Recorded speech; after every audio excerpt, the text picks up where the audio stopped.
objetivo da pregação de hoje foi alcançado. Por quê? Porque quando o pastor Gustavo me chamou para pregar hoje à noite, e hoje é uma noite, hoje é um dia muito especial, porque é uma comemoração do aniversário da nossa igreja, né? Então eu acho que em 16 anos de igreja metodista em Botafogo, eu acho que eu nunca preguei no aniversário da igreja metodista de Botafogo. Então, não é? Eu me senti bastante privilegiado por isso. Eu estou nessa igreja desde que ela fundou, teoricamente, né? Eu não estou em si na igreja, mas eu frequentava os cultos lá no Bennett, na capela do Bennett em 2011. 2001, 2002, por aí, né? E ver a igreja hoje, como ela está, é para mim um motivo de grande gratidão por isso, né? Nós aqui passamos por muitos altos e baixos, desde o Bennett, depois aqui na Rua da Matriz, depois Rua da Matriz em segundo andar, Rua da Matriz primeiro andar, depois esse terreno aqui, lá atrás, agora aqui. E espero que daqui a 5 anos, não sei, a gente esteja aumentando isso aqui. Amém. Ou quem sabe outro lugar, não é verdade? Quem acredita nisso? Amém. Vocês não estão acreditando muito não, mas tudo bem. Eu creio por vocês, tá? Não precisa disso. Estou brincando, eu sei que vocês acreditam nisso. E estar voltando aqui nessa igreja depois de tanto tempo, e literalmente como pastor mesmo, eu vou até pedir a minha nomeação para cá, porque eu estou de licença desde que aconteceu, né, a morte da minha filha em 2013. E aí o SD veio me cobrar esses dias: pô, você não vai ser nomeado nunca não? Eu falei: tudo bem, eu quero ser nomeado, mas quem manda na minha nomeação é Jesus, tá? Não é nenhum bispo não. E aí eu prontamente vou conversar com ele, e acho que oficializar isso, porque tem um peso espiritual e Deus está me cobrando isso, né?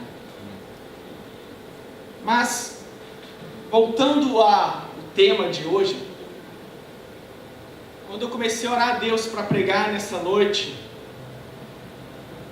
eu lembrei de uma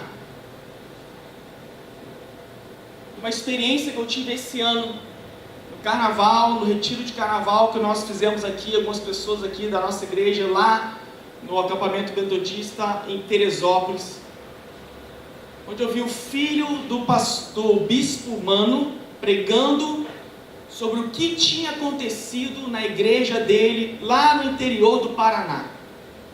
Uma igreja que era como a nossa, de 100, 200, talvez até um pouco maior, de 300 membros, passou por um avivamento tremendo na igreja, onde Deus impactou aquela vida, aquela igreja e as vidas que pertenciam àquela igreja, principalmente porque a igreja sem vida não é nada, é apenas um templo.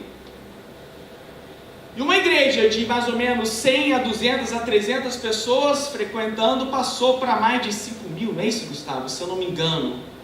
Em pouco tempo, em um ano, não é? Um ano e meio em si. E ele estava falando das experiências que eles tiveram ali, como que Deus levantou pessoas, como que houve uma estratégia vindo de Deus, como houve uma comoção do povo, como houve um avivamento dos jovens, como houve milagres acontecendo, pessoas, além de serem batizadas com o Espírito Santo, que é fundamental, se revestiram de dons e de poder e começaram a usar principalmente esse poder para a glória de Deus. Assumiram esse poder verdadeiro que existe em nós através do Espírito Santo e começaram a vivenciar não somente os pastores, não somente os líderes, mas em toda a igreja. E é por isso que não só a igreja foi impactada, algumas pessoas ali, e aí começou uma multiplicação de sede de Deus. pessoas ficaram com sede de Deus. Sede por transformação, sede por cura, sede por mudança, sede da palavra de Deus, sede por entender a Deus, sede por ter intimidade com Deus, sede de ficar na presença de Deus, sede de não ver o tempo passar e escutar uma pregação e falar: uau, isso é Deus falando comigo. Sede de está chegando domingo, está chegando tal dia, está chegando o dia da minha célula, está chegando o dia que eu vou encontrar com as pessoas. E eu vou escutar Deus, eu vou ter encontro com Deus. Eu nasci, a minha conversão foi num avivamento como esse. Talvez não tão em grande escala em si, mas na época que eu era juvenil, em torno dos meus 17, 18 anos, entrou um pastor lá, o bispo... Ai, esqueci o nome dele. O nome dele, Gustavo, esqueci. Não Lockman. O que foi bispo depois, o pastor, com Pedro, Davi, virou bispo depois que faleceu, infelizmente, depois de uns 5 anos, quando foi bispo lá no Nordeste. E ele começou a botar a igreja para orar. Começou a fazer retiros com jovens. Tinha o Pedro, que era o cunhado dele, que foi um dos meus primeiros discipuladores, que impactou a minha vida. Começou a botar os jovens para orar, botar retiros, encontros, busca por Deus. E num retiro de carnaval, onde houve uma busca por Deus, eu fui impactado por Deus. E não somente eu, mas amigos específicos começaram a se levantar. Inclusive o pastor Gustavo, que está aqui, que já tinha um encontro com Deus antes, mas ali mesmo, de fato, ele parece que ganhou mais energia, porque não era só ele, mas aí agora os amigos também estavam juntos. E foi gerada uma sede de Deus tão grande nas nossas vidas, no auge da nossa juventude, com 18 anos, 19 anos. Você pensa: uau, o menino de 18, 19 anos vai querer fazer o que quiser. Mas não, nós toda sexta-feira nos encontramos para orar. Toda sexta-feira nós orávamos. Eu, o pastor Gustavo e mais uns 3, 4 amigos. Porque a nossa sede de Deus era tamanha que nós ansiávamos por esse encontro de sexta-feira. E aí não só da gente, começou a brotar outras jovens, outras pessoas. A nossa escola dominical tinha 60 a 70 jovens. A nossa escola dominical na Igreja Metodista do Jardim Botânico. Já chegou a 100 jovens numa escola dominical. Mais gente que aqui numa escola dominical domingo de manhã de jovens. Fazíamos retiro, encontro com Deus, encontro de jovens, avivados. Fazíamos evangelismo sexta-noite. Jovens de outras denominações começaram a unir a gente começou a fé geração, e nós começamos também a sair, a evangelizar em Copacabana, em Botafogo e no centro da cidade. Começamos a fazer impactos de evangelismo. Por quê? Porque Deus começou a mexer na gente. Deus começou a levantar aqueles jovens que não sabiam muita coisa. Eu não sabia nem o que era fazer na vida. Estava lá na dúvida: faço ou não medicina? Vou para o pastorado? Tinha um chamado. Mas eu segui o que Deus falava. Fui convidado para pregar. Eu lembro até hoje do primeiro dia que eu preguei nervoso. Sei lá o que eu falei naquele dia. Mas eu só sei que Deus me usou.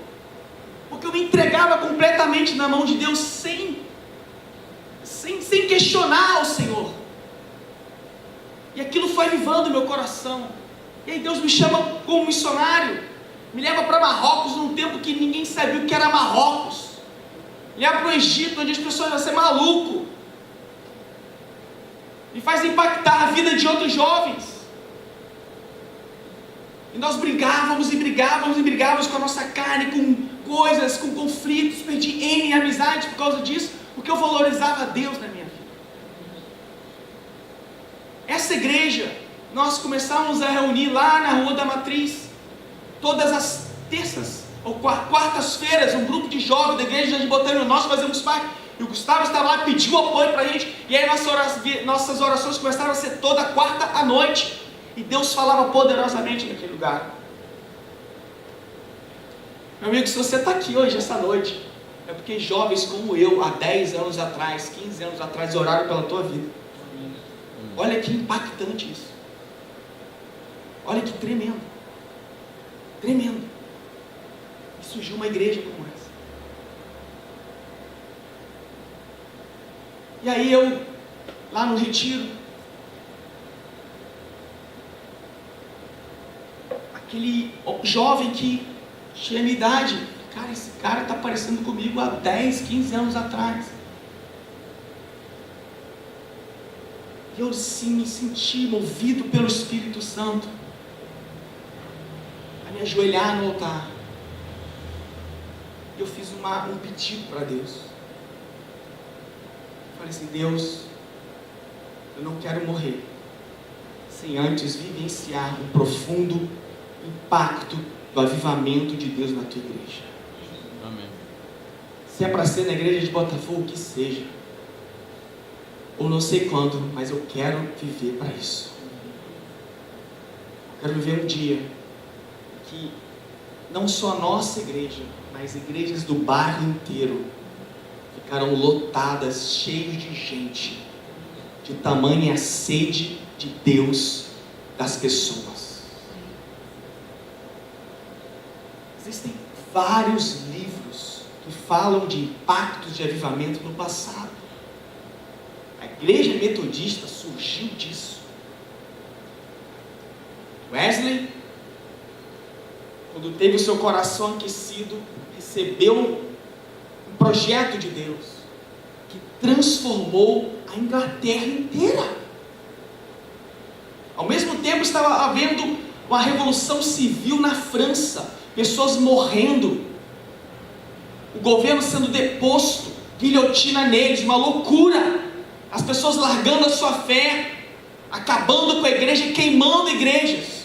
E na Inglaterra não tinha igreja que comportava as pessoas, de tamanho era o poder de Deus impactando aquelas vidas. Ele usou John Wesley, entre outros tantos homens de Deus. Um avivamento que impactou os Estados Unidos. Hoje os Estados Unidos é o que é, por causa da igreja metodista também. Não quero valorizar a igreja metodista, mas é a igreja que eu mais conheço. E o Brasil também.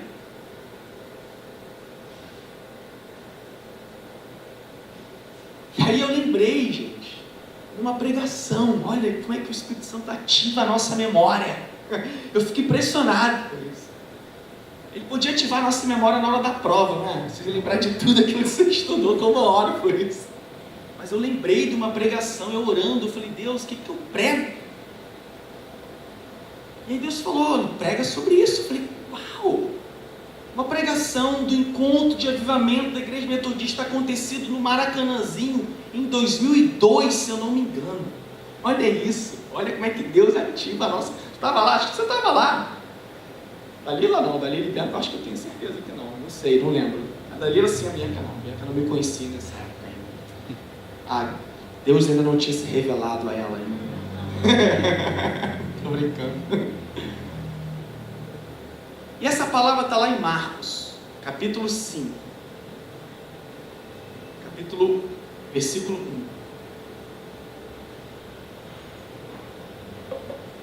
Quem estava pregando na época era o pastor Ricardo Goldin, pastor de uma grande igreja lá em São Paulo, a igreja Bethesda, né? Bethesda, eu acho, se não me engano. Fui na igreja dele algumas vezes, inclusive, depois, quando eu estava fazendo o curso em São Paulo, homem de Deus. Amém? Acharam? Marcos capítulo 5 é um texto bastante conhecido, mas nós vamos usar como base para essa pregação de hoje. Jesus estava vindo uma série de pregações, de parábolas. Tinha acabado de acalmar a tempestade, e aí, como acabou a tempestade, acabou o vento, não é verdade? Não é isso que aconteceu aí, você lê antes, aí você vê que houve uma grande bonança no mar da Galileia. E naquela época não tinha motor a diesel, concorda comigo? Não tinha motor a diesel naquela época, 2 anos atrás, era tudo barco a vela. E aí acabou o vento, o barco foi à deriva. E parou nessa região de Gadara. É por isso que o título, não sei, da Bíblia de vocês se chama A Cura. Jesus ordena os demônios para uma manada de porcos, ou a cura do endemoniado de Gadareno. De Gadareno, é isso? Que está aí no título da Bíblia de vocês, não é isso? Não é? Ou Gerazeno, né? Tem outras traduções, né? Aqui na minha tradução é Gadareno ou Gerazeno. Diz assim a palavra do Senhor: chegaram a outra margem do mar, a província dos Gadarenos, aí do seu Gerazeno. E saindo ele do barco, lhe saiu logo o seu encontro dos sepulcros um homem com espírito imundo, o qual tinha sua morada nos sepulcros, e nem ainda com cadeias o podia alguém prender. Porque tendo sido muitas vezes preso com grilhões e cadeias, as cadeias foram por ele feitas em pedaços, e os grilhões em migalhas, e ninguém o podia amansar. E andava sempre de dia e de noite, clamando pelos montes e pelos sepulcros, e ferindo-se com pedras. Olha a situação desse indivíduo, gente. Tem coisa pior para um ser humano viver nesse sentido? Era um cara que, além de ser um mendigo, maltrapilho, um cara que a gente pode chamar, né, um doente mental, teoricamente, era uma pessoa muito agressiva. Era uma pessoa sem controle. Era uma pessoa que com certeza todos naquela região conheciam. Porque os seus gritos, o seu uivar à noite, e pela força o tentaram prender, não é? Diz aí a palavra do Senhor? Diz aí que o acorrentaram, o prenderam, mas o que acontecia com as correntes? Viravam migalhas. Ou seja, o cara era um incrível Hulk, não é verdade? Porque o cara transformava correntes em migalhas. Nada demitia o cara. Nada. Fizeram de tudo o que o ser humano pode fazer. Todas as coisas debaixo da lei dos homens, do que é possível, tentaram fazer com esse indivíduo. Prende o cara, bota em cela, bota grilhão, joga ele no cemitério, mas nada o parava. Humanamente, se você pensar, dá um jeito nesse cara, é impossível. Acabou. É um cara que vai, sei lá, vai amaldiçoar aquela cidade, aquele lugar, pro resto da sua vida, até onde tipo, alguém matar ele, mas eu creio que as pessoas tinham até medo de matar ele. Porque ninguém dava jeito, gente. A vida daquele homem era um caos. Em todos os sentidos. É um homem que não se vestia, andava nu, era louco, ninguém o segurava, era um homem perturbado, lunático, psiquiátrico, louco. E aí, quando ele viu Jesus, um passe de mágica, para uma estalar de dedos, aquele cara que era super agressivo, maluco, lunático, doido, que ninguém o prendia. O que aconteceu com ele, gente? Quando ele viu Jesus ao longe, correu e o adorou, ou se curvou. Uau! Vocês estão prestando atenção no que aconteceu aqui?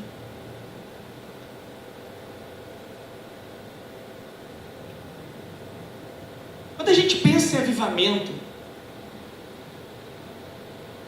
nós pensamos em transformação. Mas é uma transformação que não vem pela política, não vem por estudos ou estudiosos, não vem por um plano de governo, não vem por uma votação nas urnas, não vem por uma interferência militar ou impositiva. Quando nós falamos de avivamento, acontece uma transformação que somente o poder espiritual pode dar jeito.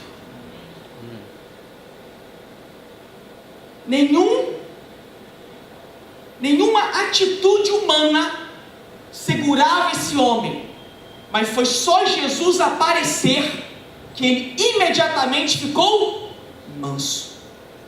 quietinho, aos pés de Jesus, encurvado e adorando a Deus. Quando você estuda a história de avivamento, eu vou dar um exemplo aqui que eu falei essa semana para um amigo meu que nem era crente, mas o cara era surfista, falou que tinha vindo de Fiji, e eu comecei a pregar o evangelho para ele falando do avivamento de Fiji. Fiji é uma ilha lá no meio do Pacífico, que tem altas ondas. Ainda vou conhecer aquele lugar em nome de Jesus, eu creio. As palavras têm poder, então eu estou profetizando para mim mesmo. Fiji é um arquipélago, e estava um caos aquele lugar, ao ponto de um golpe civil, militar. A comida, gente, estava acabando naquele lugar. Fiji é um paraíso, teoricamente, no meio do Pacífico, mas os corais estavam sendo destruídos. E quando não tem coral no oceano, não tem peixe. E uma ilha vai viver de quê? De vaca? De peixe. Não tinha peixe naquele lugar. As águas que abasteciam as nascentes estavam secando e ficando amargas. Estava à beira do caos, Fiji. Até que um grupo de pastores começou a orar. E por acaso foi até pastor metodista que começou a reunir aquela galera. E eles começaram a clamar por transformação e avivamento naquela ilha. O que aconteceu, meus amigos? Houve a transformação naquele lugar. Bota lá no YouTube, avivamento Fiji, transformação, vocês vão ver, eu não estou mentindo. Quem aqui já viu esse filme? Algumas pessoas aqui sabem o que eu estou falando. Eu lembro de algumas cenas desse filme, e diz testemunhos de pessoas.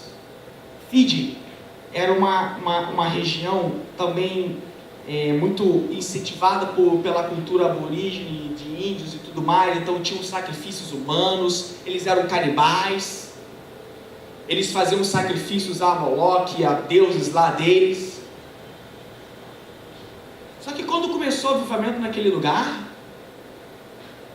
e começou a acontecer milagres, e pessoas como esse homem começaram a ser transformadas, não tiveram como não escutar os pastores do que estava acontecendo e o porquê que havia tanta gente buscando a Deus. Os principais caciques das tribos ali que formavam o Fiji começaram a escutar, começaram a orar, começaram a buscar o evangelho, começaram a se converter, começaram a ser transformados, começaram a ser impactados pelo poder de Deus, e começaram a ver a sua terra sendo sarada.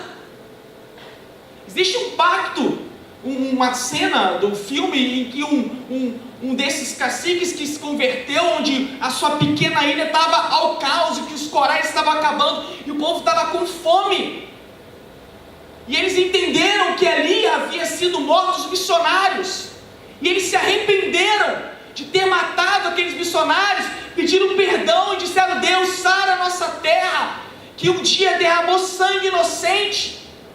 Sabe o que aconteceu? Eles viram cardumes de peixe chegando à ilha. A água que estava amarga, eles provaram da água, e a água ficou doce. Que é isso, gente? É o poder de Deus. Amém ou não?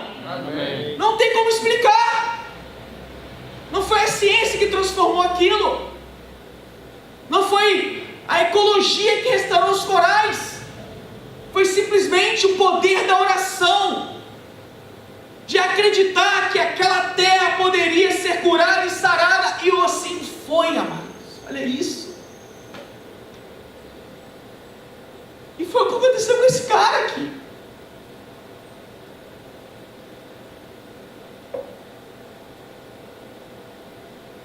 Imediatamente, quando aquele homem se curva, eu entendo que no fundo, aquela vida que estava sendo maltratada, lunática, ela tinha uma sede por Deus, mas ninguém nunca tinha falado de Jesus para aquele Jesus, não, de Deus para ela. Ninguém nunca tinha falado ou tinha levado ao sacerdote naquela época. Pelo contrário, aqui era uma região bem gentia. não era, fazia parte do reino de Israel, era um povo que era meio politicamente ligado a Israel, mas e veio muitos gentios ali. Gentios são aquelas pessoas que não são judeus. Quando ele viu Jesus, ele se prostrou, se adorou, porque no fundo, apesar de ele estar sendo completamente influenciado por aquelas coisas malignas, ele tinha uma consciência de querer uma libertação. Ele estava cego, mas no fundo, ele sabia de que Jesus era a solução para a sua vida, porque os demônios que estavam nele reconheceram isso. E houve um diálogo ali entre a legião, porque eram mais de 7.000 demônios numa pessoa, e Jesus. Claro que Jesus, que tem todo o poder e toda a autoridade está sobre ele, e todos os demônios, os principados estão submetidos a ele. Claro que eles não resistiram, imediatamente clamaram a Deus: tenha piedade de nós. Foi mais ou menos assim. Que nós temos contigo, Jesus? Por que vieste nos atormentar?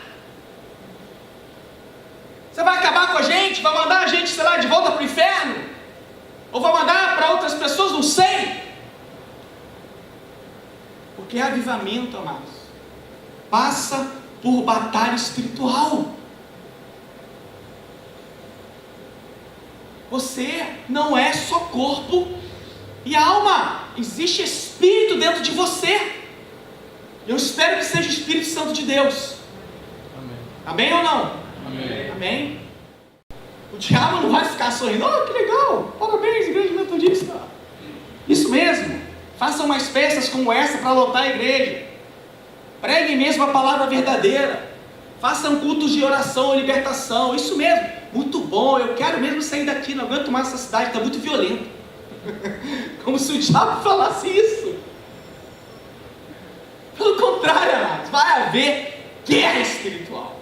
E das mais pesadas. Eu lembro em 2011, quando Deus me chamou para montar a congregação do Leme. Foram 1 ano e meio a 2 anos de batalha espiritual. 2 anos batalhando até que Deus, por obra dele, quis que as coisas acabassem por batalha espiritual.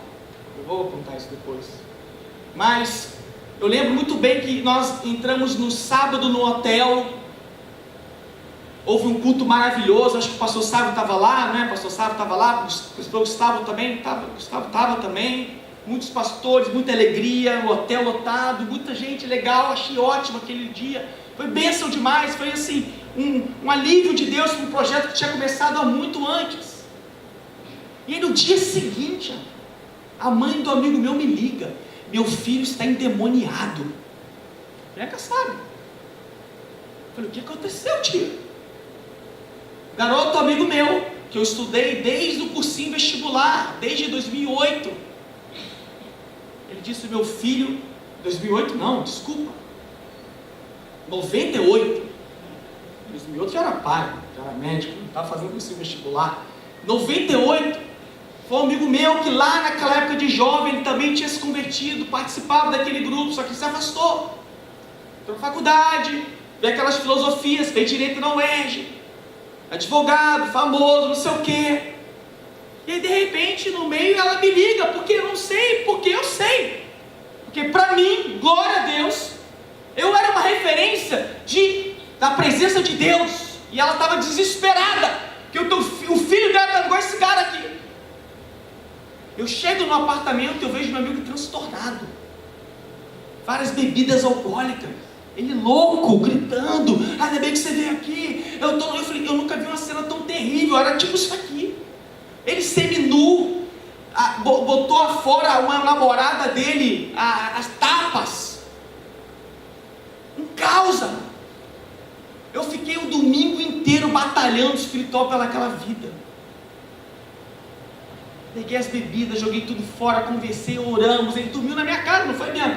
Eu chamei para dormir na minha casa. A Bianca ficou assim: Rodolfo, você não vai dormir, né? Não, Bianca, eu não vou dormir. Eu fiquei de prontidão na sala. Porque o cara estava dormindo e eu falei, vai que esse demônio aparece aqui, sai quebrando toda a minha casa. Eu fiquei orando a noite inteira. Olha, você é maluco, o cara vai quebrar tudo. Ia fazer o quê? Guerra espiritual, amados. Aí todo mundo assim, caraca, Rodolfo, você viu? Eu falei, vi? Glória a Deus, estou no caminho certo. Porque se eu abrir uma congregação no dia seguinte o diabo já se manifestou, aí que eu estou no plano de Deus mesmo. Porque nada vem fácil. Quando a gente vem implantar o reino de Deus não é fácil. É luta, é luta o tempo todo. Eu fico até me estranhando às vezes, Senhor, não vem nenhuma luta, está tudo tão bem. É isso mesmo? É refrigério na minha alma? Amém. Vamos aproveitar o banho de refrigério. Aí vem o pastor Gustavo impactado por essa notícia. Não é mole. Não é fácil. Lutar por um avivamento, lutar por vidas sendo transformadas, não é fácil. Não é igual fazer uma prova. É o tempo todo, é como criar um filho. É difícil, mas não é impossível. Não é impossível. Infelizmente, esse meu amigo até hoje está com problemas psicológicos. Impressionante. Ele voltou para a igreja, depois se afastou. Aí uma série de coisas que a gente descobriu com relação à mãe dele. E aí vem maldição, aí vem um monte de coisa. Eu vou até amanhã falar com ele, vou até ligar para ele amanhã.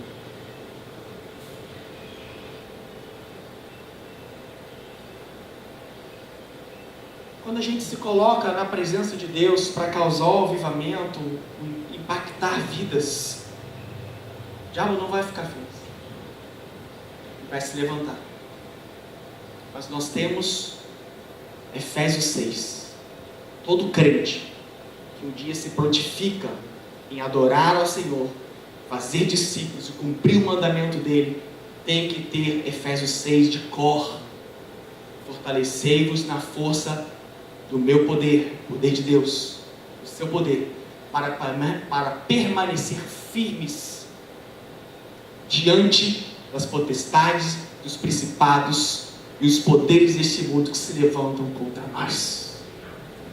Revesti-vos então da armadura de Deus para combater os dias maus, o capacete da salvação, a espada do Espírito Santo, o escudo da fé, a couraça da justiça, o cinto da verdade e a sandália do evangelho da paz. Caraca, pastor, como é que você sabe disso de cor, amigo? Porque é guerra, e eu tenho que saber as armas que eu tenho que lidar para lutar contra o diabo e seus inimigos. Porque uma armadura espiritual fraca é uma brecha para que o inimigo entre e acabe, talvez, com a sua família, com a sua casa e até com uma igreja. Por isso que a palavra fala, vigiai e orai o tempo todo. Aqueles que estiverem em pé, cuidado para que não caia. A palavra sempre nos orienta com relação a isso. Está sempre nos falando, está sempre nos doutrinando, sempre fazendo com que a gente persevere nesse poder de Deus que cura, que salva e que liberta. Amém? Vocês cantaram isso hoje. Cristo move as montanhas e tem poder para o quê? Para salvar, para curar e para libertar. Porque é isso que o avivamento, quando vem em uma igreja, em uma região, acontece.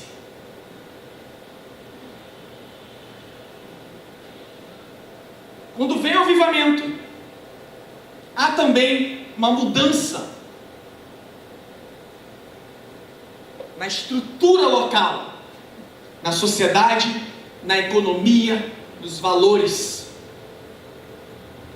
Dessa conversa aqui que Jesus teve com esses demônios, houve uma negociação ali. Ó, Jesus, permita que a gente entre numa manada de porcos.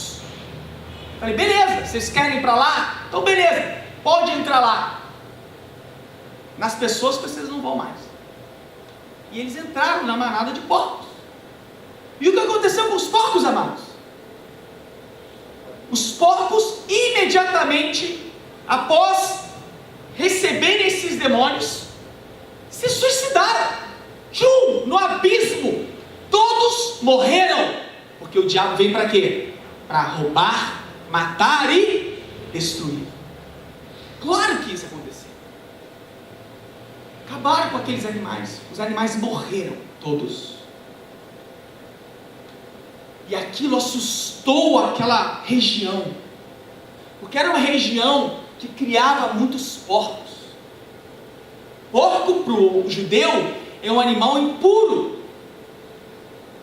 Tudo bem que aquela região era uma região gentia, poderia criar porcos, mas será que aquele povo era tão grande assim, que só uma cidade vivia daquela economia de porcos? Não! Ilegalmente, aqueles porcos eram exportados para os judeus, que comiam.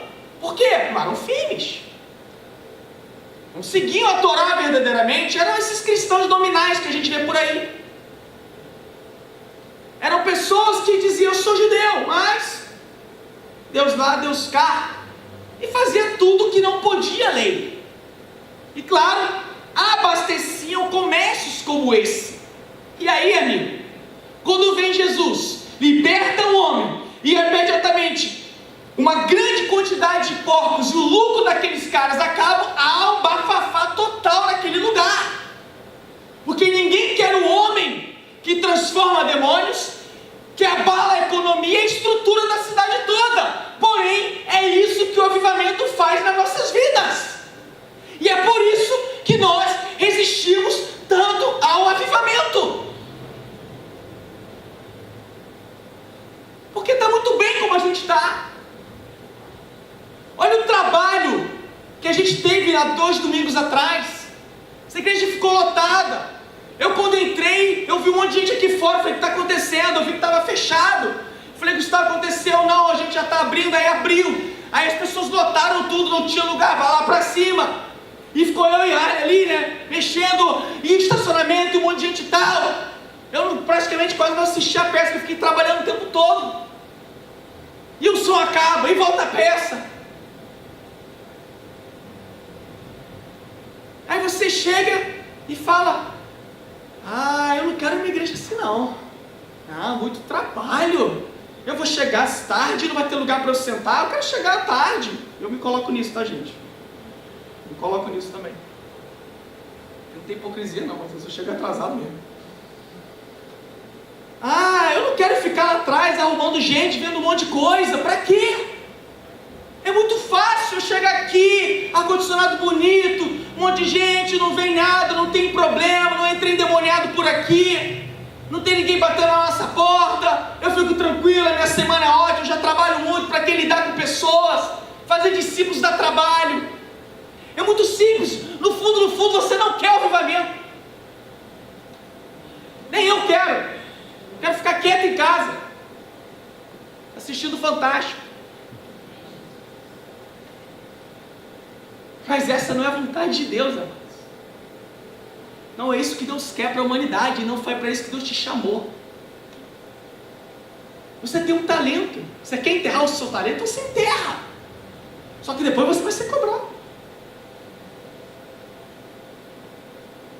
E o seu talento que foi enterrado vai ser dado a outro que tem 10, que tem 5 talentos. Porque é assim que a palavra fala.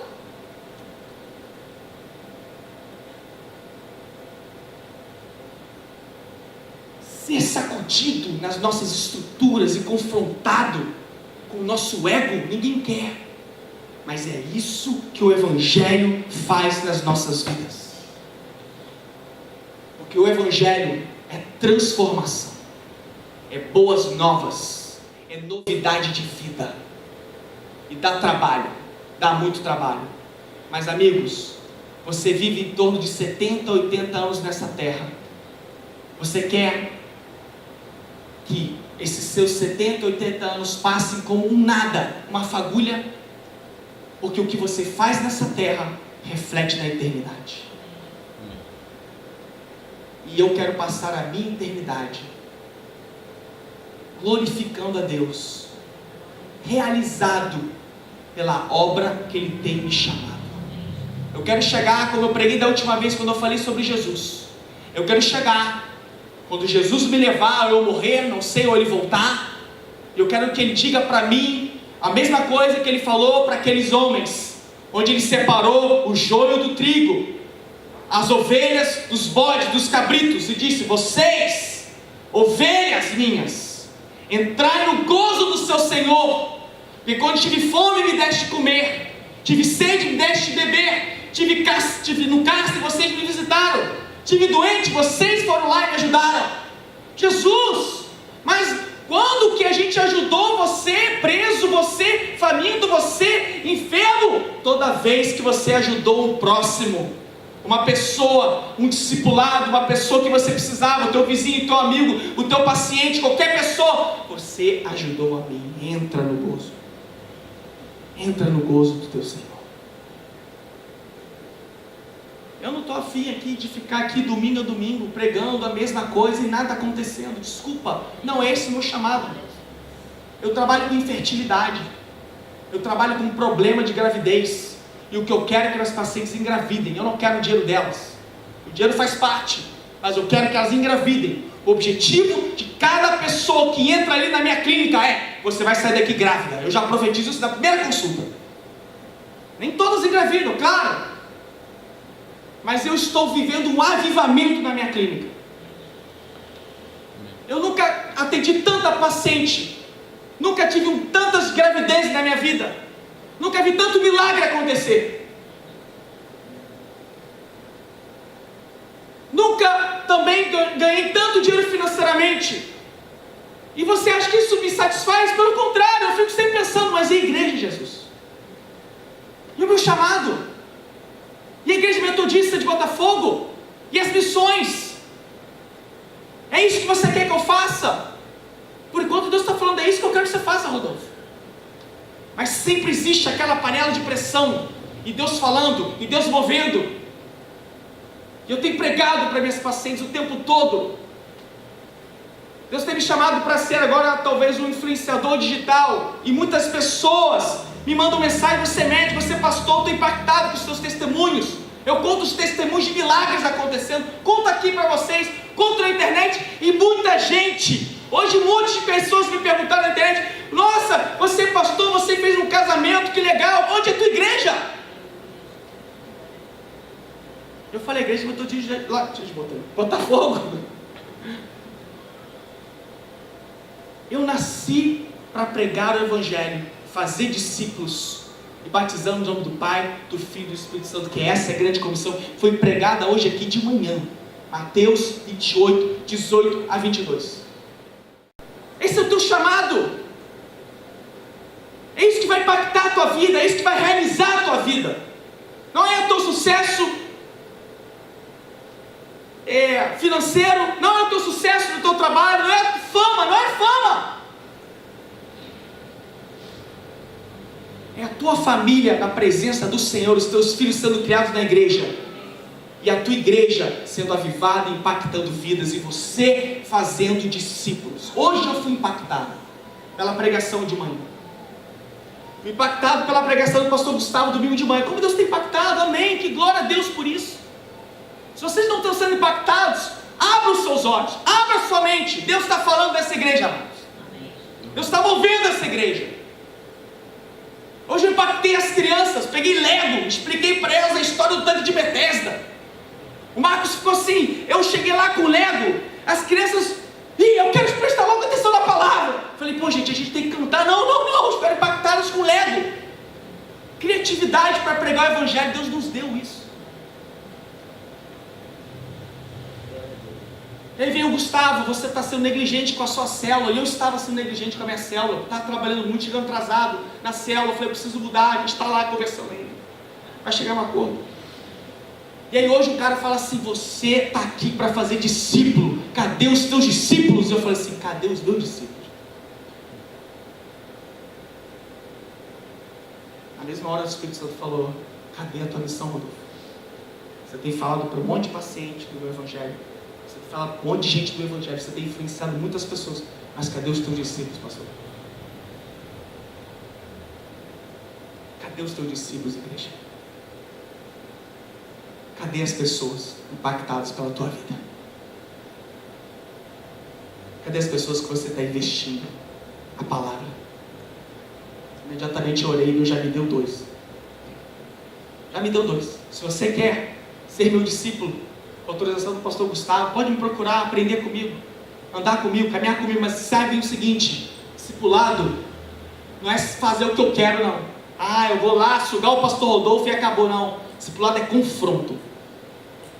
É o tempo todo sendo confrontado, como eu sou confrontado. Eu vou te confrontar também, mas esse confronto vai fazer você crescer em todas as áreas da sua vida.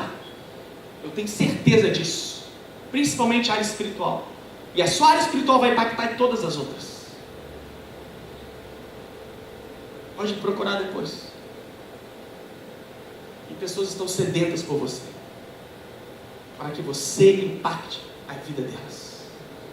Como eu falei aqui no início, o objetivo de eu estar vestido assim já foi alcançado. Eu impactei a vida do Gustavo e de vocês também, né? Vocês não viram pregar assim, já viram? Não, né? Impactei vocês. Muito simples, tá vendo como é que é fácil impactar vocês? Só botar um terno para gravar. Não precisa nem falar bonito. É isso que as pessoas têm que ser. Sabe, as pessoas têm que entrar aqui e falar: cara, que igreja é essa? Que palavra é essa? Que pastor é esse? Que pessoas são essas? Que cuidado é esse? Uma igreja de Zona Sul, que é considerado fria, pessoas metidinhas, mas não, as pessoas são calorosas, as pessoas te recebem bem, dá um louvor, um avivamento acontecendo. O pastor não fica só falando de dinheiro, fala de poder de Deus. O que hoje o pastor de manhã falou é verdade. Chega de teologia, chega de filosofia, chega de política, que nós precisamos buscar o poder de Deus, amigo, porque o poder de Deus é que transforma as vidas. As pessoas aí fora têm mestrado, doutorado, são médicos, são pastores, são o que for, mas não conhecem o poder de Deus que você tem, que transformou a sua vida e transformou a minha vida também. Ontem eu preguei num casamento. Nossa, eu vou fazer um casamento há anos, tinha até que pegar uma cola do pastor Gustavo. Como é que é mesmo? Vi lá na liturgia. Me ligaram. O filho dele, o pai amigo do meu sogro, os filhos me ligaram, falaram: pô, você quer fazer o casamento da minha filha, mas ele é crente? Não. Aí eu falei o quê? Não, então eu não vou fazer isso, eu faço o casamento de crente. Pelo contrário, que bom que não é crente. Só que não vai ser assim não, eu não vou aparecer lá de supetão. Vamos ter encontros lá na igreja. Nos reunimos acho que 3 ou 4 vezes aqui. Eles viram de manhã, o Gustavo, eu já recebi eles, ficou assim: não, Gustavo, estou lá incomodando com eles. Foram impactados. Ontem Deus me deu uma palavra, que as pessoas me procuraram depois: pastor, que palavra foi essa? Impactou minha vida. Sabe o que eu falei sobre Jesus? Sobre o amor de Deus, sobre restauração, sobre renovação, sobre as 5 linguagens do amor de um psiquiatra cristão, sobre o tanque de amor, sobre a transformação da água e vinho, sobre você elevar os seus recursos para Deus, Ele transformar os seus recursos. Deus não te quer no meio de um monte de santinho para viver como um monge espiritual, metodista. Deus te quer no meio dos gentios, amados. E esse homem, esse demoniado aqui, ele teve a mesma necessidade que nós temos hoje. Nossa, é tão gostoso receber uma palavra linda. Nossa, Jesus, você me curou, você me libertou, eu quero ficar perto de você. Jesus falou assim: você não vai ficar perto de mim, meu camarada. O que eu tinha que fazer por você, eu já fiz, eu transformei a tua vida. E agora você vai transformar a vida dessa cidade. Aí hoje o Espírito Santo fala assim: ele foi o primeiro pregador aos gentios, não foi Paulo. Foi esse cara aqui, esse endemoniado aqui, lá nessa região de Gadara, que pregou aos gentios de lá, pela transformação que Jesus tinha feito na vida dele. Um discípulo de Jesus, recém-convertido, e já saiu espalhando o evangelho para aquela cidade toda. A palavra fala que a sua família ficou impactada, seus amigos ficaram impactados, aquela cidade ficou impactada. Eu oro por transformações assim. Sabe por quê, amados? Não é por força, nem por poder, não é por força, nem por violência, mas nem por poder, mas é pelo meu espírito, diz o Senhor.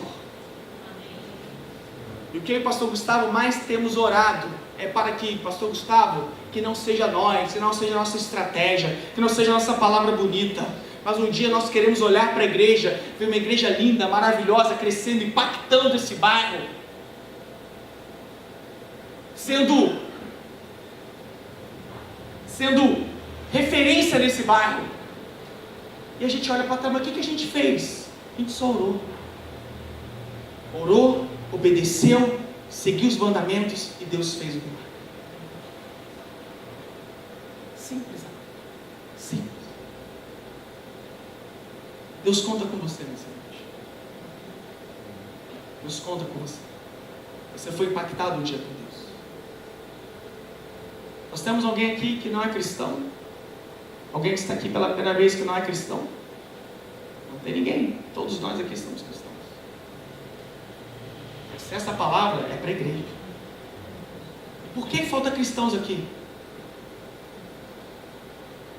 Por quê? Quem é responsável por trazer pessoas aqui na igreja? Pastor, sim, pastor, sim. Você é responsável por isso. Você é responsável por esses bancos estarem vazios. O pastor é muito responsável? Sim, nós não estamos tirando nossa responsabilidade. Talvez 50% desse banco está vazio, a responsabilidade é nossa, mas os outros 50% é de vocês. E aí eu pergunto para você, a mesma pergunta que o Espírito Santo fez hoje de manhã, e para você que está aqui nessa noite, se você está vindo de manhã e de noite como eu, então você está estudando isso 2 vezes. Cadê os seus discípulos? Cadê as pessoas transformadas pela tua vida? Ou cadê o teu compromisso com o Evangelho?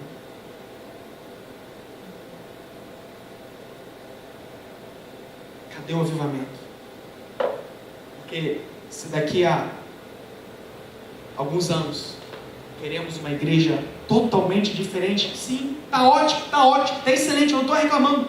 Nossa igreja está linda, está ótima. Eu não estou dando literalmente um sabão, um sermão em vocês, não. Pelo contrário, a gente está no meio. Mas a gente tem que sempre ver em transformação. Eu tenho orgulho, é orgulho mesmo, porque Deus é tudo prova de Deus. Eu tenho orgulho de atender hoje pacientes minhas que vieram há 10 anos atrás comigo e falam assim: nossa, pastor, doutor Rodolfo, cada vez que eu vim aqui é uma coisa nova, é uma novidade. É você lá, aqui, é você numa sala fininha, ruim, cheio de coisinha, tapame, agora você fez uma reforma, agora você está com outra clínica, e daqui a 5 anos eu vou estar numa clínica maior ainda, amados. Por quê? Porque eu vivo assim. Eu creio no poder de Deus, que impacta a minha vida, impacta a vida de outras pessoas. E Deus é multiplicação e crescimento. O primeiro mandamento de Deus para o homem foi: ide e multiplicai-vos. Deus faz parte dessa grande semeadura e avivamento que vai estar para acontecer na nossa vida. E eu creio principalmente que esse avivamento vai passar pela Zona Sul. Você que veio hoje de manhã, perdeu, não veio, ou veio, mas perdeu uma aula de impacto, de como estrategicamente a Zona Sul é importante para que esse avivamento de Deus aconteça no Rio de Janeiro e no Brasil. No Brasil, eu estou falando de Brasil. É unânime. Quando nós falamos para pastores fora, todos falam: o Rio de Janeiro precisa ser avivado, porque a partir do Rio de Janeiro eu sei que grandes coisas impactarão o Brasil. Se você vê dos candidatos à presidência, creio que talvez muitos, você acha que 2 ou 3, eu acho, né, só aqui no Rio de Janeiro, se eu não me engano, né, acho que é o Bolsonaro, tem eu acho que acho que tem outras pessoas que são do Brasil, do Rio de Janeiro, e você vê a importância do nosso estado nesse sentido. E nós estamos em ano de eleição. Eu não sei quem você vai votar. Eu já tenho meu voto já confirmado. Não vou fazer política aqui, mas eu quero que você olhe para essa nação. Nós estamos passando por um momento muito delicado. Eu acho que o Boulos é do Rio também. Do PSOL, acho que é do Rio. A política hoje tem dividido famílias, dividido igreja. Não é isso que a gente tem que fazer. Tem que orar para que a vontade do Senhor seja estabelecida. independente do candidato que esteja lá. Romanos 11 diz que toda autoridade é construída por Deus. Se alguém que está lá, Deus vai fazer. Mas nós não temos que ficar dependente de político. Se o fulano de tal assumir o poder, é que as coisas vão acontecer. Meu amigo, não é assim que funciona. É a tua oração que vai impactar o Brasil.